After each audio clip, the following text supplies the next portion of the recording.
Sir Bhairav Singh Shekhawat जी hardcore BJP से थे और आपने कांग्रेस ज्वाइन करी सर, इसका डिफरेंस जो है थोड़ा सा आप समझा सकते हैं? भैरव सिंह शेखावत उनके मैं बहुत नजदीक रहा हूँ। कोई हार्डकोर बीजेपी नहीं। सत्ता हाथ में होगी तभी तो आप किसी का भला करोगे। भजन कीर्तन करने के लिए पॉलिटिक्स में दौड़ना आए हो।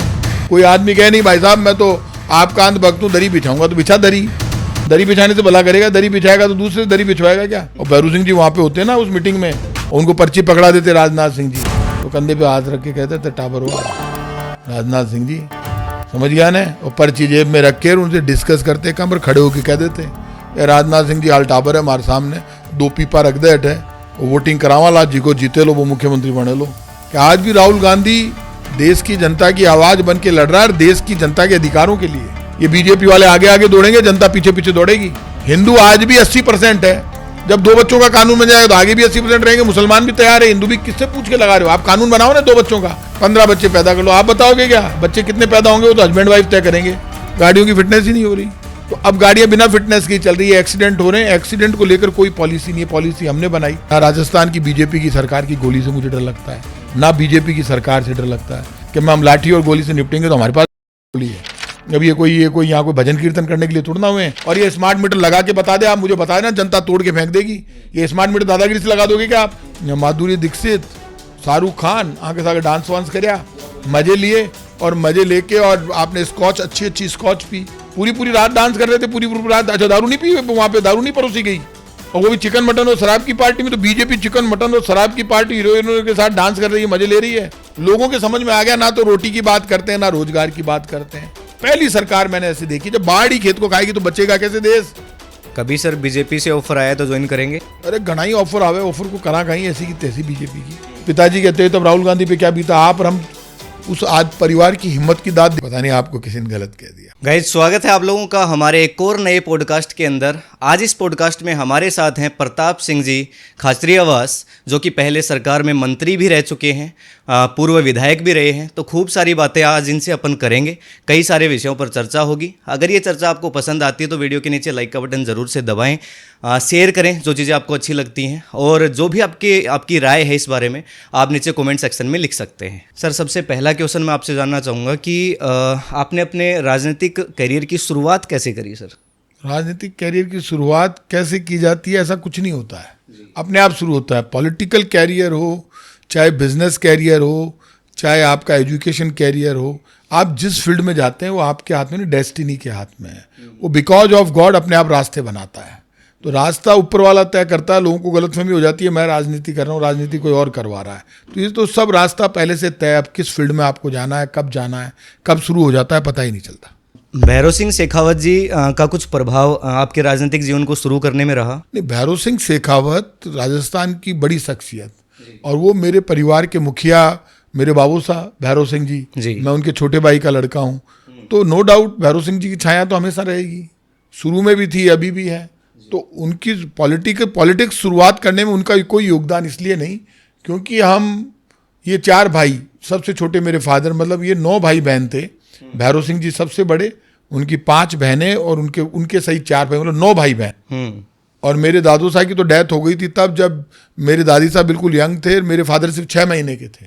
तो मेरी दादी कितनी ग्रेट थी जिसने विडो होने के बावजूद 9 बच्चों को पाल पोस कर बड़ा किया। और उसमें भैरव सिंह जी का फादर के बीच में तो बहुत बड़ा गैप था उम्र का, पहले ऐसे गैप होते थे। लेकिन भैरव सिंह जी अपनी मेहनत से, अपने संघर्ष से अपना मुकाम बनाया। मैं जब स्टूडेंट था यूनिवर्सिटी में तो मैं उनकी पार्टी से यूनिवर्सिटी का प्रेसिडेंट नहीं बना, मैं तो इंडिपेंडेंट जीता चुनाव। उनकी बीजेपी को हराया, वहाँ पे बीजेपी कांग्रेस दोनों को हरा कर जीता, इसलिए उनकी छाया तो हमेशा रही। लेकिन मैं उनकी पार्टी से यूनिवर्सिटी प्रेसिडेंट नहीं बना। उनके साथ भी मैंने बहुत मीटिंगें की, उनके साथ मैं घूमता था, वो मुझे साथ लेकर घूमते थे। उनके साथ हेलीकॉप्टर में भी घूमा, हवाई जहाज में भी घूमा, कार में भी घूमा, मैं उनका बड़ा खास था। लेकिन पॉलिटिकल कब आप टर्न हो गए, मैं यूथ बीजेपी का प्रेसिडेंट भी रहा हूँ राजस्थान में, तो कब आप टर्न आउट हो गई पॉलिटिक्स, और कांग्रेस ने मुझे 2004 में पार्लियामेंट का टिकट दिया आदरणीय सोनिया गांधी जी ने। मैं कांग्रेस में आया और आज मैं बहुत खुश हूँ। मैं कांग्रेस पार्टी में हूँ, जो पार्टी देश की आवाज़ है, जो सबको साथ में लेकर चलती है, जो भेदभाव नहीं करती, जो तिरंगे को अपना धर्म मानती है, उस कांग्रेस का सदस्य हूँ। सर भैरव सिंह शेखावत जी हार्डकोर बीजेपी से थे और आपने कांग्रेस ज्वाइन करी सर, इसका डिफरेंस जो है थोड़ा सा आप समझा सकते हैं? बीजेपी कोई भैरव सिंह शेखावत उनके मैं बहुत नजदीक रहा हूँ, कोई हार्डकोर बीजेपी नहीं थे। वो एक सच्चे देशभक्त और सच्चे पॉलिटिकल आदमी थे जी। उनसे कई बार मेरी अकेले में बात होती थी कि सत्ता होनी चाहिए, जब सत्ता हाथ में होगी तभी तो आप किसी का भला करोगे। भजन कीर्तन करने के लिए पॉलिटिक्स में दौड़ना आए हो। कोई आदमी कहे नहीं भाई साहब मैं तो आपका अंत भक्त हूँ, दरी बिछाऊंगा, तो बिछा दरी बिछाने से भला करेगा, दरी बिछाएगा तो दूसरे दरी बिछवाएगा क्या। भैरव सिंह शेखावत समझते थे, उनको अपने अधिकार के लिए लड़ना आता था, भिड़ना आता था, और जब तक वो रहे तब वो मुख्यमंत्री बने राजस्थान के। और इसलिए बने, कोई बीजेपी की मेहरबानी से थोड़ा ना बने, उन्होंने बीजेपी को बनाया, अपनी मेहनत से खड़ा किया। और जब उनके हक की बात आती थी तो वसुंधरा जी की तरह सरेंडर थोड़ा ना किया। भैरव सिंह जी होते हैं ना, जिस दिन वसुंधरा जी ने सरेंडर किया राजनाथ सिंह जी के सामने, और भैरव सिंह जी वहाँ पे होते हैं ना उस मीटिंग में, और उनको पर्ची पकड़ा देते राजनाथ सिंह जी, तो कंधे पे हाथ रख के कहते थे टाबरवाल राजनाथ सिंह जी, समझ गया ना। और पर्ची जेब में रख के उनसे डिस्कस करते, कमर खड़े होकर कह देते राजनाथ सिंह जी हाल टाबर है हमारे सामने, 2 पीपा रख दे हटे, वोटिंग करावा ला, जी को जीते लो वो मुख्यमंत्री बने लो, वो फैसला खुद ही सुना देते।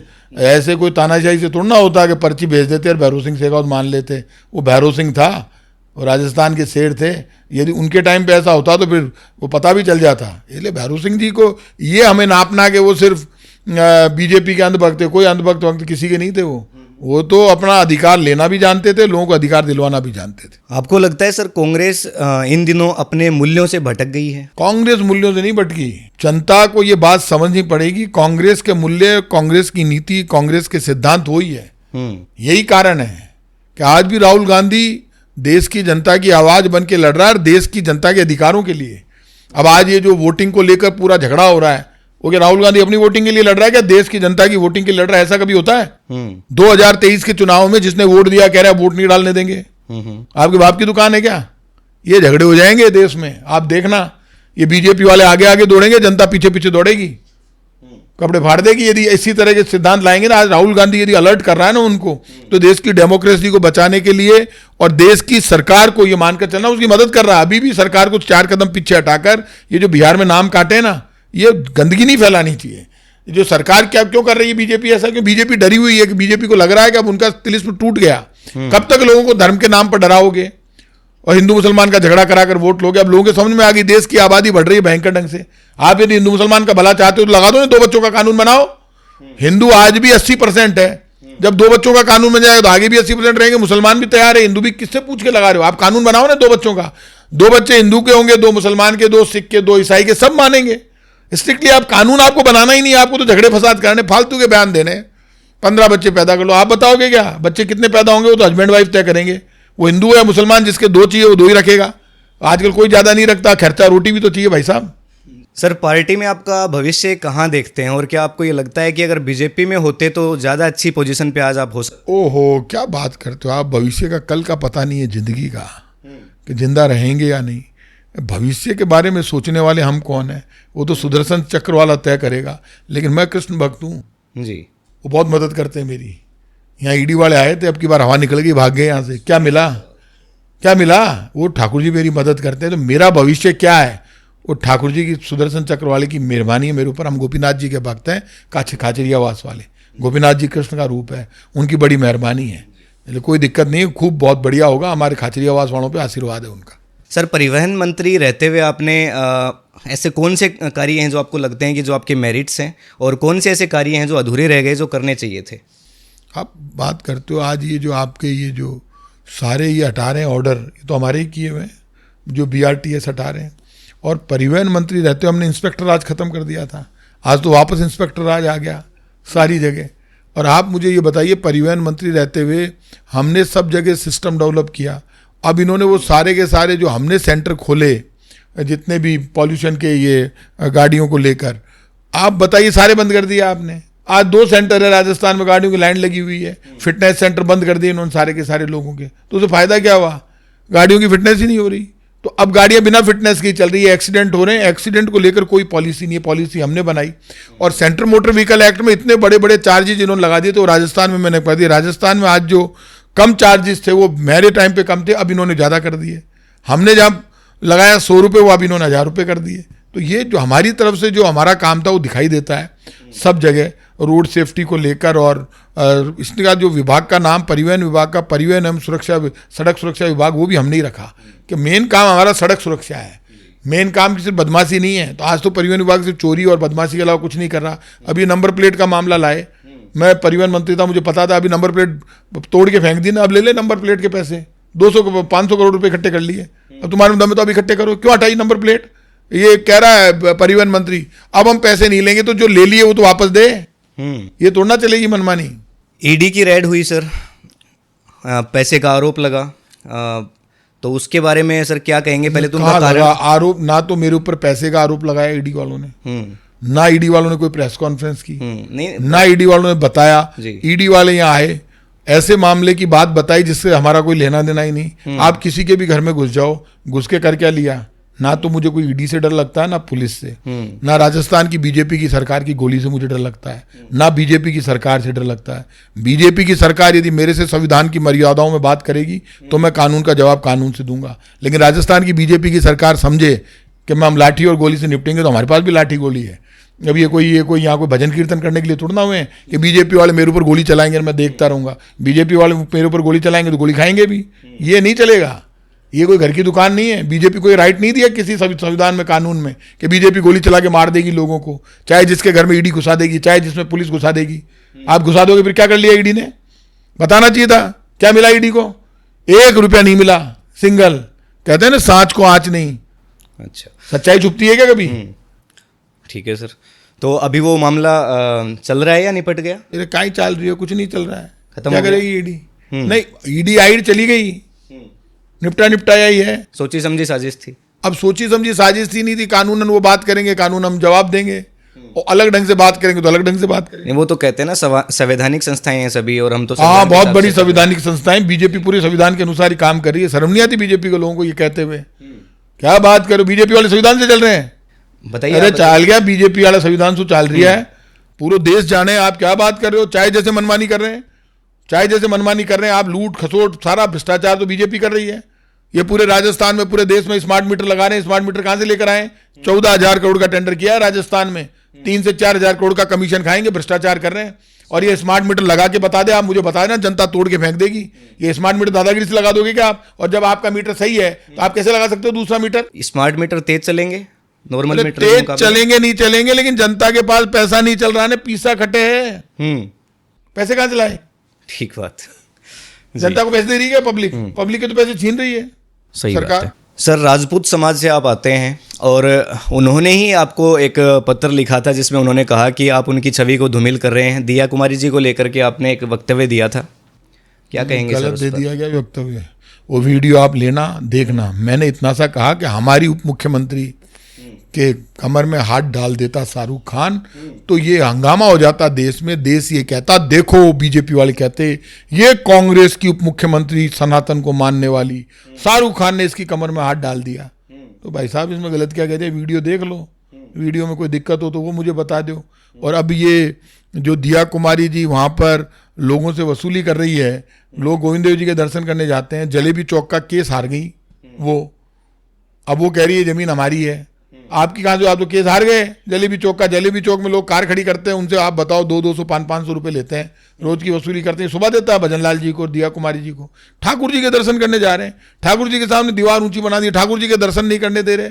100 करोड़ रुपए हमने दिए गोविंद देव जी के मंदिर में, ये भजन लाल जी ने और दिया कुमारी जी ने उठा के वो आईफा में 3 दिन तक चिकन मटन और शराब की पार्टी की। कैटरीना कैफ और वो कहीं बोले बिना आलिया भट्ट, माधुरी दीक्षित, शाहरुख खान आगे सागे डांस वांस करया, पूरा बोली मजे लिए। और मजे लेके और आपने स्कॉच, अच्छी स्कॉच पी। तो आप स्कॉच पी रहे हो, लोगों को तो देसी नहीं पीने दे रहे क्योंकि पैसे छीन लिए, देसी नहीं मिल रही लोगों को, इनको स्कॉच मिल रही है। घर की दुकान है क्या? राजस्थान की जनता की खून पसीने की कमाई टैक्स का 100 करोड़ रुपया आपने उठा के गोविंद देव जी के मंदिर से उठा के वहां दे दिया और चिकन मटन और शराब में बर्बाद कर दिया। ये आपकी संस्कृति है बीजेपी की। कोई देसी पी के मिल जाए तो उसको उठा के बंद कर देते हैं। और ये खुलेआम शराब पी रहे थे सारे के सारे मंत्री, सारे के सारे एमएलए। नहीं, वो तो कह रहे हैं ना ये सिर्फ आरोप है, इसका कोई सबूत नहीं है, ये ऐसे ही अरे सबूत दिख रहे हैं डांस करते हुए, कितने सबूत चाहिए? नकटे हैं ये तो, सारी दुनिया ने देखा है नाचते हुए। यार कैसे दिखाएं अब? शर्म नहीं आती? उनके बच्चे भी साथ में थे, पूरी रात डांस कर रहे थे, पूरी रात। अच्छा, दारू नहीं पी वहां पे? दारू नहीं परोसी गई? नहीं, चलो बिल निकाल ले, वो दे दे, बता दे। सारे के सारे 100 करोड़ के बिल कहाँ का, 100 करोड़ रुपए उन्होंने आईफा में दिए।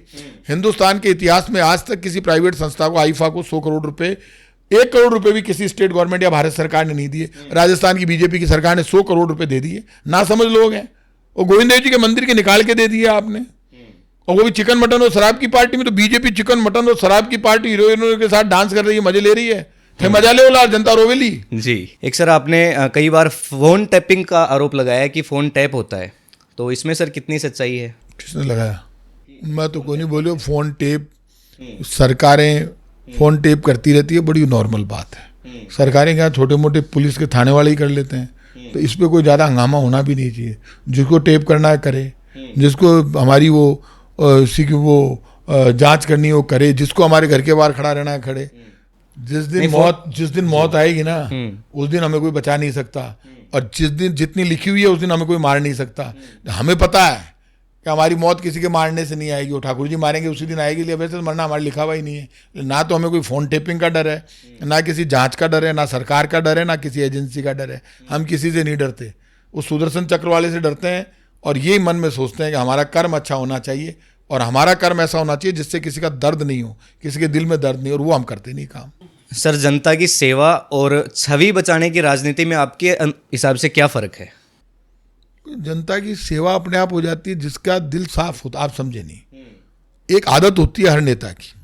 अब मैं जब पढ़ता था तब से लेकर आज तक ये हमारा मकान है, तब भी लोग मेरे पास आते थे, तो मेरे यहाँ भीड़ लगती थी स्टूडेंट की। तो मेरी दादी जिंदा थी, वो कहती वो कहीं बन गई हो, इतनी भीड़ क्यों आवे?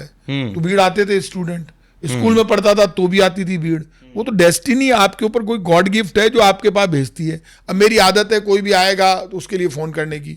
जब मैं किसी भी पार्टी में नहीं था तब भी फोन करता था, फिर मैं पार्टी में आया तब भी करता हूँ, मैं पावर में था तब भी करता था, अभी भी करता हूँ। तो मदद करना एक आदत होती है, एक स्वभाव होता है, मन होता है। आदमी के योग स्टार ऐसे होते हैं, मेरे से मंत्रबाजी नहीं होती। मैं मिलता भी हूँ लोगों से, काम भी करता हूँ। किसी की आदत होती है ना तो किसी को फोन नंबर देंगे, ना किसी का काम करेंगे, बल्कि ये और कहेंगे हमारे घर पे मत आना। तो बीजेपी वालों ने आजकल अच्छी दुकान खोल रखी है, तो अब जनता ने वोट दिया तो भुगतो। तो आजकल सारी चीज़ें सर, जो भी मदद करते हैं नेता, तो वो सब एक ट्रेंड बन गया है कि सोशल मीडियाज पे डालना।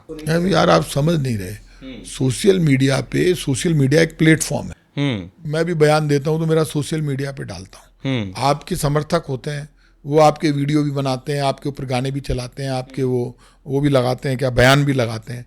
तो ये सोशल मीडिया एक ऐसा प्लेटफॉर्म है जिसको आप नहीं जानते वो भी आपकी फोटो लगा के डाल देगा। आप कैसे रोकोगे? तो वो तो सब चलता रहता है। आपको लगता है सर वर्तमान सरकार सांप्रदायिक ध्रुवीकरण कर रही है? वर्तमान सरकार बेचारी करे क्या? बीजेपी के पास सांप्रदायिक ध्रुवीकरण करने के अलावा कोई मुद्दा ही नहीं है। अब बीजेपी के लिए लोग कहते हैं भाई साहब आप बीजेपी है जो हिंदू मुसलमान करे, तो मैंने कहा बीजेपी के पास इसके बाद अलावा कोई एजेंडा ही नहीं है, क्योंकि बीजेपी ने कुछ किया ही नहीं। तो सांप्रदायिक ध्रुवीकरण करना बीजेपी की मजबूरी है, लेकिन अब उसकी पोल खुल गई, लोगों के समझ में आ गया। ना तो रोटी की बात करते हैं, ना रोजगार की बात करते हैं, ना भारत की मजबूती की बात करते हैं, ना तिरंगे की बात करते हैं, ना जनसंख्या नियंत्रण की बात करते हैं। सिर्फ कुल मिला के हिंदू मुसलमान में दंगा। पहली सरकार मैंने ऐसी देखी, जब बाढ़ ही खेत को खाएगी तो बचेगा कैसे देश? सरकार ही दंगे करवाती है देश में। अरे भाई साहब, इससे ज्यादा बुरी हालत क्या होगी? सर, वकालत की पढ़ाई भी आपने करी है फिर राजनीति में? मैंने आपसे पहले ही कहा, मैं चाहे LLB कर लूँ, चाहे पॉलिटिकल साइंस में कर लूँ, चाहे पब्लिक एड में कर लूँ, मेरे हाथ में नहीं है। मैं कई बार सोचता हूँ कि यार वो दंड फंद झंझट कहीं है। आदमी सोचता मैं MLA MP हार गया। मैंने कहा शांति हूँ बेटा, 12,000 बैठा तो भी लोग आ जावे। आप कुछ नहीं कर सकते। आप राजनीति से जितना निकलना चाहोगे लोग आपको नहीं निकलने देंगे। और राजनीति आदमी करता नहीं, होती रहती है, अपने आप हो जाती है। मैं कोई सोच के तोड़ना करता हूँ, तो अपने आप हो जाती है। मैं ऐसा नहीं हूँ, मेरे से नहीं होता नाटक वाटक। हो सकता है नाटक वाले सक्सेस हो रहे हो, लेकिन मैं तो जैसा हूँ वैसा ही हूँ, मारसू को नहीं भाई। सर, राजनीति से परे अगर देखा जाए तो प्रताप सिंह जी कौन है? एक बार राजनीति को दरकिनार कर दिया जाए। प्रताप सिंह अपनी माँ का बेटा है, जो अपने घर में बहुत खुश है, अपने माता पिता के साथ, परिवार के साथ रहे। जी सर, कांग्रेस में आप अपनी भूमिका किस तरह से देखते हैं? कांग्रेस, आप बताइए, कांग्रेस एक इतनी बड़ी पार्टी है जो देश के हर गांव, हर गली मोहल्ले, झोपड़ी, खेत खलियान सब जगह मिली। अब कांग्रेस से हर आदमी चाहता है मन कांग्रेस दे दे। तो कांग्रेस ने तो दिया ना हमको, MLA बनाया, मिनिस्टर बनाया। कांग्रेस वो ताकत है जो देश को दुनिया की ताकत बना सकती है, और बनाया।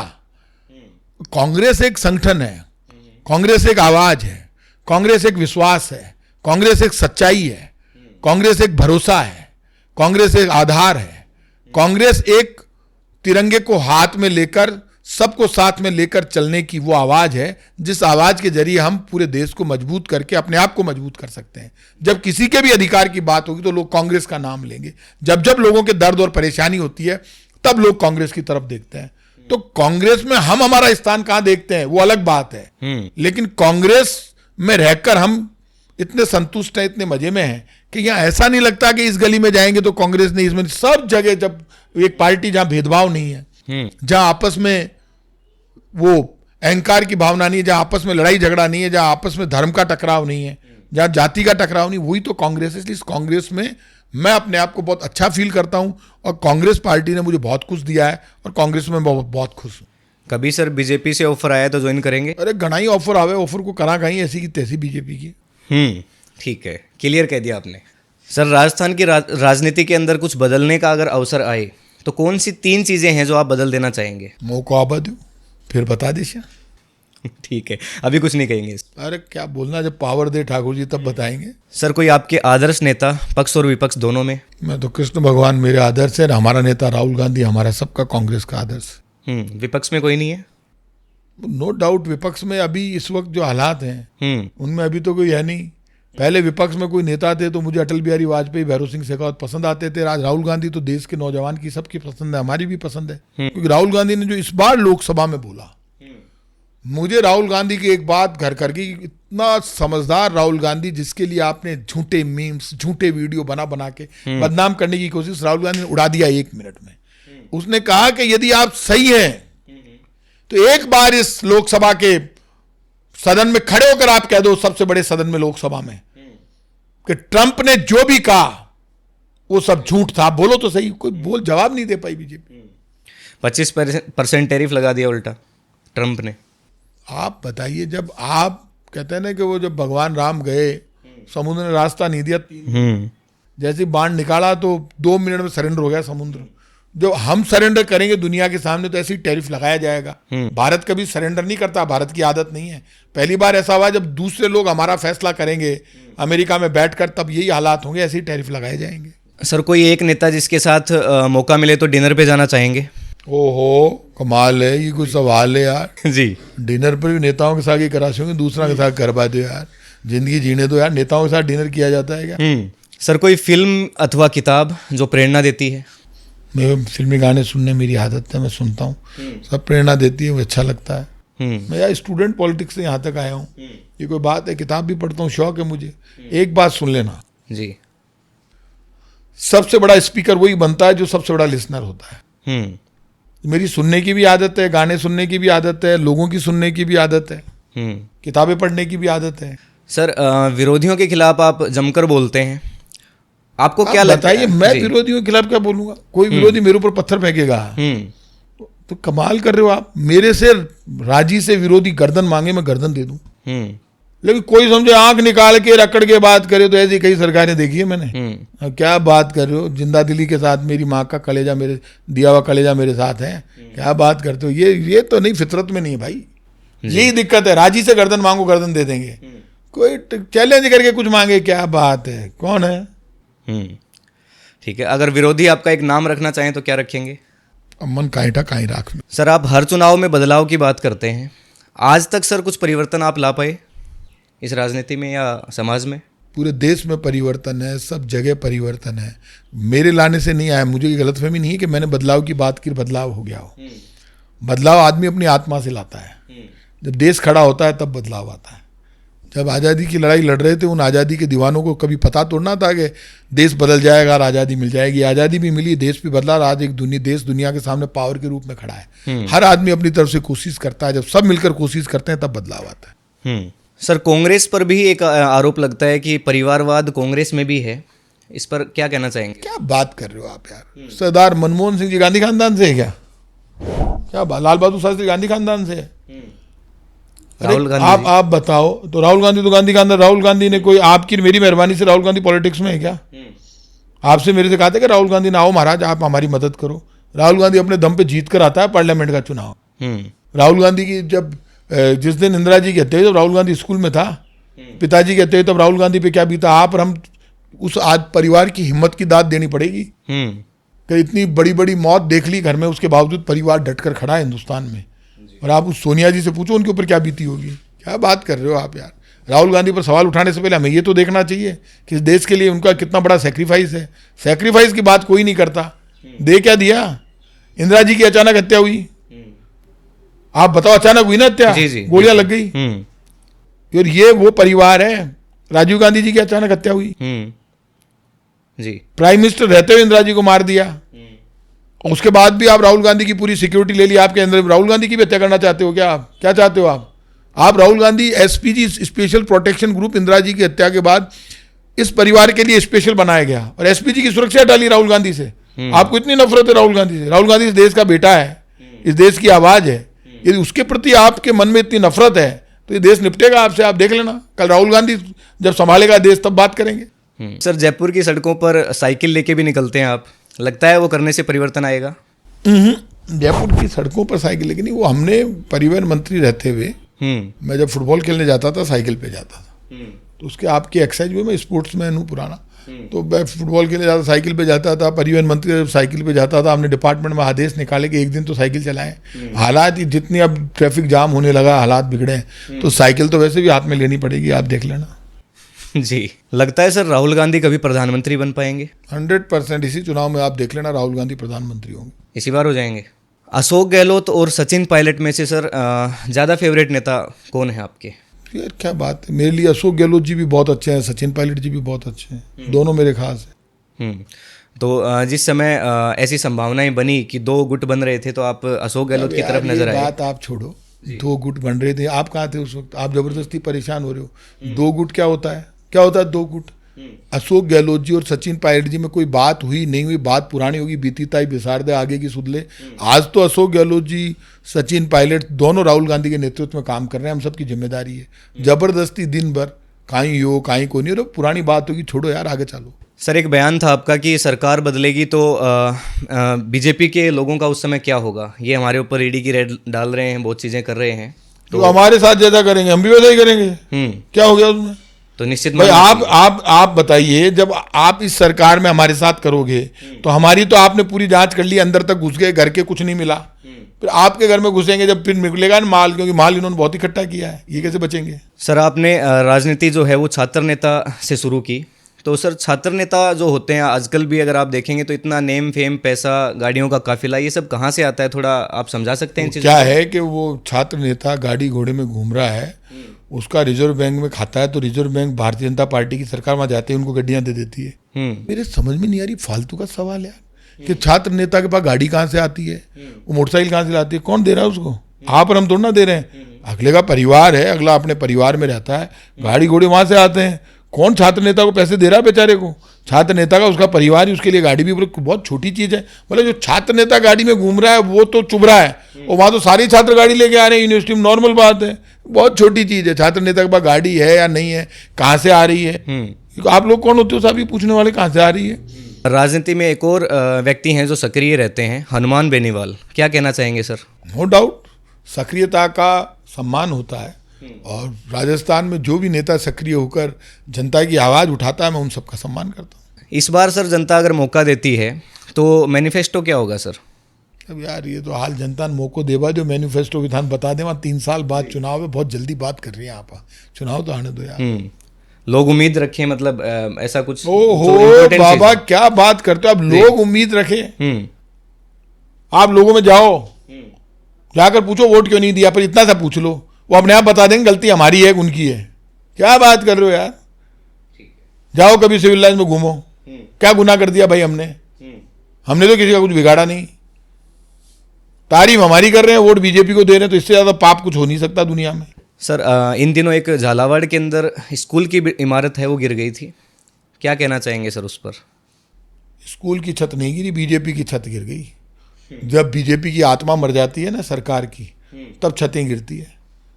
और शिक्षा मंत्री का जो जवाब है वो बताता है कि बीजेपी के नेता मुख्यमंत्री भजनलाल शर्मा और शिक्षा मंत्री मदन दिलवार की आंख का पानी मर गया, इसलिए उनको जो 7 बच्चे मरे हैं ना, उन बच्चों की माओं की आंख के आंसू दिखाई नहीं दे रहे। इतना घमंड है, घमंड में बोल रहे हैं कि हमारे घर का काम है क्या, हम छतें ठीक करा देंगे। तेरे घर का काम नहीं तो तेरे घर जा, यहाँ क्या कर रहा है सरकार में? वो कह रहे हैं सर हम पहले वालों की सजा भुगत रहे हैं। क्या भगत सजा भुगत रहे हैं? कितना घमंड है सलमान खान है क्या समझता है अपने आप को मदन दिलावर? आड़ा टेढ़ा धीरे धीरे बोलेगा ऐसे। तो काका तू कोई बॉलीवुड है क्या ये? ऐसे हीरो ऐसे भारी हो रहा है जैसे कोई उसी के हाथ में है स्वर्ग का टिकट काटना। हालत देखो उनकी, घमंड देखो। टीवी पे वो एंकर बोलता है, उसके बाद वो जो सवाल 1 मिनट में खत्म करना है उसमें 5 मिनट लगाता है जवाब देने में। घमंड कितना है। और वो मुख्यमंत्री से पूछा, आपके शिक्षा मंत्री ऐसे बोल रहे हैं। मुख्यमंत्री जी खड़े हो गए, चलो कटे चलो चलो। कहाँ चलो? कहाँ जाना है मुख्यमंत्री जी को? जवाब देने की हिम्मत नहीं। जो मुख्यमंत्री पत्रकारों के सवालों का जवाब नहीं दे सकता, वो बच्चों को मौत से कैसे बचाएगा? शर्म नहीं आती पापियों को? 10-10 लाख रुपए सिर्फ दे के आए। जो धमकाते हैं, डराते हैं, आंदोलन करते हैं, उनको 25-25, 50-50 लाख रुपए दे देते हैं, और झालावाड़ के बच्चों को सिर्फ 10 लाख रुपए दिए। वसुंधरा राजे ने भी उस समय पहुंचते ही तुरंत चेक दिए उन वहां के लोगों को। वसुंधरा जी ने चेक 10 लाख रुपए मिले टोटल सिर्फ? नहीं, वो चेक जैसे स्टार्टिंग वसुंधरा जी ने घर से दिए हैं? नहीं, जहां घटना हुई जिस समय। तो भाई साहब वो सरकार का चेक ही तो दिया है वसुंधरा जी ने। वसुंधरा जी ने अलग से नहीं दिया। मेरा सवाल ये था कि क्या ये मुंह बंद करवाने की अरे नहीं, वो चेक दे के एहसान नहीं किया सरकार ने। मान लो चेक दे दिया तो सहायता तो करोगे ना। आपको 50-50 लाख रुपए की सहायता करनी थी, आपने सिर्फ 10-10 लाख रुपए दिए हैं। आपने उनके परिवार के 2-2 लोगों को नौकरी देनी चाहिए थी। कन्हैया लाल के वहां हत्या हुई तो ये तो सीधे सीधे सरकार ने हत्या कर दी 7 बच्चों की। तो दो ना 50 लाख रुपए 2 बच्चों को नौकरी उनके परिवार के। सर 2007 से पेट्रोल पंप बालाजी के ऊपर निःशुल्क भोजन प्रसादी प्रत्येक मंगलवार में शनिवार को अपनी तरफ से यानी आपकी तरफ से रखी जाती है। तो सर इसके पीछे कोई प्रत्यक्ष या अप्रत्यक्ष कारण? देखिए 2007 से हमारे परिवार की तरफ से पेट्रोल पंप बालाजी जयपुर के बड़े मशहूर हैं, बड़ी भीड़ होती है। तो 2007 में मेरी इच्छा हुई कि भाई यहाँ पे हमें भोजन करना चाहिए। तो हमने वहाँ पे भोजन चालू सब करवा दिया। सबको प्रॉपर भोजन मिलता है, लड्डू मिलता है, रोटी मिलती है, सब्जी चावल सब देते हैं। जितने भी लोग आते हैं सबको खिलाते हैं। हर मंगलवार शनिवार को हमारी तरफ से भोजन होता है। आजकल तो हमने नया काम चालू किया, हमें बड़ा सुकून मिलता है लोगों को खिला के। आजकल तो हम वहाँ गोनेर के जो मालपुए हैं बड़े स्वाद होते हैं, जगदीश जी महाराज को मालपुए और मंगवाते हैं, खाने के साथ मालपुए और देते हैं सबको, बड़े स्वादिष्ट मालपुए। तो 2007 से लेकर आज तक कितने साल हो गए?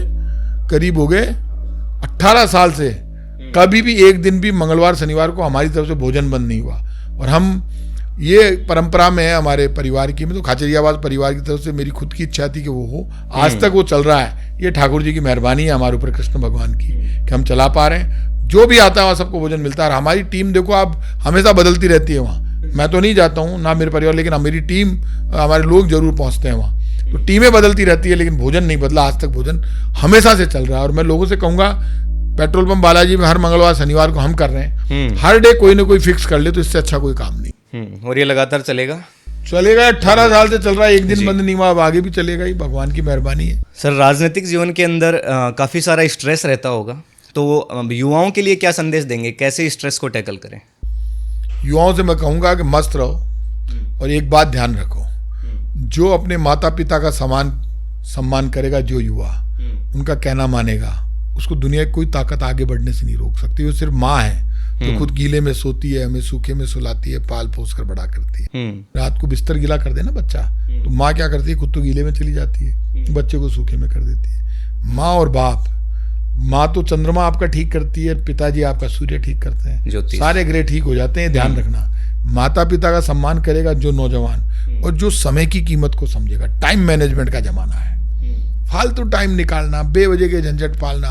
और मैं आज के नौजवान से कहूँगा कि ज़्यादा ये जो बदमाश टाइप के लोग हैं, जिनकी इस तरह अजीब से लोग हैं, उनसे थोड़ा दूर रहो। खुद के फ्यूचर की तैयारी करो।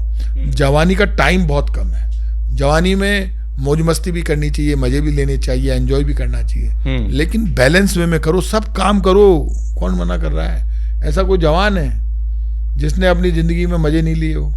हर आदमी अपने टाइम के दौर में सब काम करता है, सही बात। लेकिन जो बैलेंस वे में करता है वो फायदे में रहता है। ये टाइम मैनेजमेंट का जमाना है, टाइम का सदुपयोग कैसे करें, हर जवान को तय करना। तो सर जयपुर की विधानसभा के लोगों के लिए कुछ संदेश एक ही है, हम तो जयपुर में पार्लियामेंट भी हार गए, विधानसभा भी हार गए, अब 2 साल हो गए।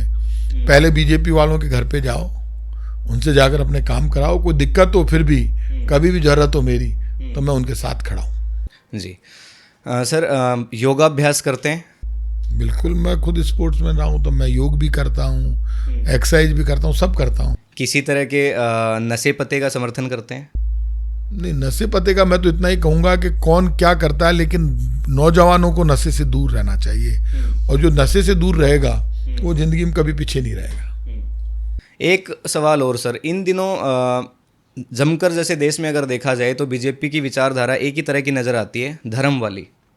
उसको क्या मानते हैं सर? जैसे ज्योतिष तो आप भी मान रहे हैं, अंगूठियाँ आपने पहनी हुई हैं, उसमें नगीने भी हैं, तो धर्म तो मतलब एक तरह से सभी पार्टियों में धर्म के लोग तो होंगे। नहीं तो आप मुझे ये बताइए कि बीजेपी, आपको किसने कहा कि बीजेपी जो धार्मिक है? वो खुद ही कह रहे हैं सर। उनके कहने से बीजेपी तो सबसे ज़्यादा धार्मिक पार्टी है। आप क्या समझते हो? बीजेपी के मतलब बीजेपी राम जी की या कृष्ण जी की ठेकेदार हैं? उनके हाथ में राम, उनके भगवान राम और कृष्ण उनके कहने से चलते हैं। हवा निकल जाएगी। कौन बीजेपी? क्या लेना देना भाई साहब, क्या मतलब फालतू की बात। ये जो देश की जो पूरा सिद्धांत है, ये जो सिस्टम है, ये धर्म जाति ये वो तो सदियों से चला आ रहा है।